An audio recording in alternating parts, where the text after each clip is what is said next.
Welcome to this video tutorial where I will be showing you how to crochet the seed slip stitch back loop. This is a really nice and simple stitch pattern where it consists of single crochets and slip stitches. It's also a very stretchy stitch. So here I'm using two different colors. I will be using brown as my main color or color A and beige as color B. And I will also be using a 4.5mm hook. So let's get started. So you can start by chaining an even number of chains. I made 16, you can choose whatever number you want. Then we're going to start in the second chain from our hook and we're going to make a single crochet. So insert your hook, yarn over and pull up a loop, then yarn over again and pull through both loops. That's a single crochet. In the next chain, we're going to slip stitch. So insert your hook, yarn over and pull up a loop, then pull through all loops. And that's a slip stitch. Then we're going to alternate these. So one single crochet in one chain and a slip stitch in the next. You can repeat this until the end of your chains, and your last chain should be a single crochet. Then you can chain one and turn. Start by making a slip stitch through the first stitch. So insert your hook through both loops and make a regular slip stitch.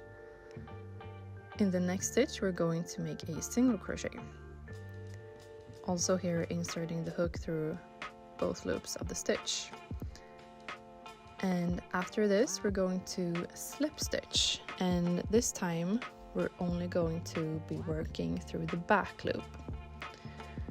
So this means if you're looking at it from above, it's the one that's furthest away from you. So insert your hook through the back loop and make a slip stitch. Then single crochet through both loops and slip stitch through the back loop. And this is what we'll be doing for the remainder of this row. It's only the first and very last stitch where you want to insert your hook through both loops to prevent a gap or a hole from forming. Otherwise, the slip stitches will always be through the back loop only. So you can repeat this until the end of the row. And when you get to the end, you're going to slip stitch once again through both loops.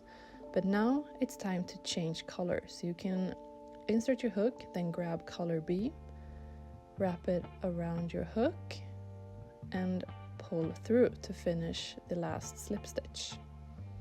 And this is how we change color. Then you can change one and turn. Because we ended row 2 with a slip stitch, we're going to start row 3 with a single crochet. So insert your hook through both loops and make a single crochet. Then slip stitch through the back loop of the next stitch, and then repeat throughout the row. We're always single crocheting into the slip stitches from the previous row and slip stitching into the back loops of the single crochets from the previous row. So keep going until the end of the row. You should end with a single crochet. Then chain one and turn. And now we're just repeating this for the next row as well. So since we ended with a single crochet, we're going to start with a slip stitch. And because it's the very first stitch, we're going through both loops. And then single crocheting through the next stitch, and then slip stitching through the back loop of the next. And you keep going until the end of this row, where it's once again time to change color. So insert your hook, but don't finish the stitch.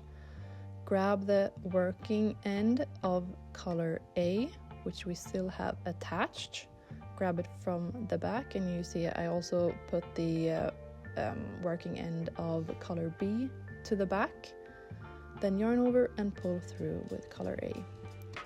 Chain one and turn. So we are never really cutting the ends, we're just pulling them along the side or along the back.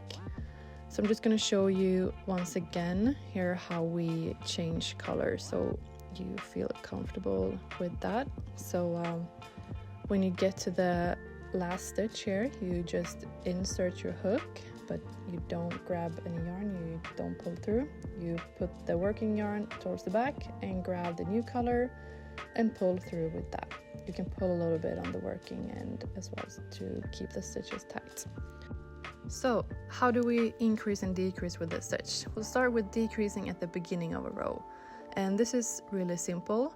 We essentially just skip the first stitch. So here we would normally do a slip stitch through the first one, but we just skip that and do a single crochet into the second stitch. So that's our decrease. Then increasing at the end of a row, you stop when you have one stitch left. Then you slip stitch through the back loop, and then you also single crochet through both loops of that same stitch. So we just do 2 stitches into the same stitch. And here it was the point where we change color as well, so remember to pull through that very last time with the new color. Then chain 1 and turn, and we're gonna increase here at the beginning of this row. And same principle here, we do 2 stitches into the first stitch. So start with a single crochet, and now this part might be a little tricky, but we want to slip stitch into the back loop of the stitch. And we are placing 2 stitches into this first one, which makes an increase.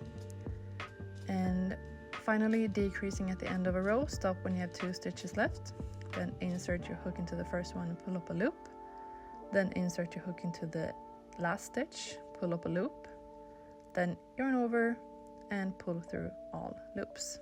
And there you have your decrease.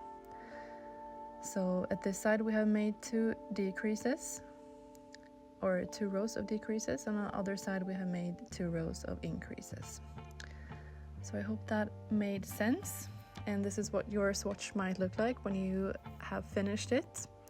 It's a really nice stitch, I think, and I hope you like this video. So thank you for watching.